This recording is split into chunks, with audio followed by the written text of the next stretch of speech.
My morning routine. My name is Bob. Each day I drive my kids to school. My daughter goes to a school that's far from our house. It takes 30 minutes to get there. Then I drive my son to his school. It's close to my job.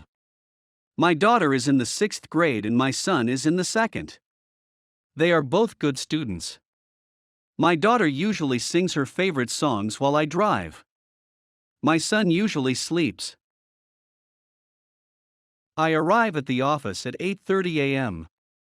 I say good morning to all my workmates, then I get a big cup of hot coffee. I turn on my computer and read my email.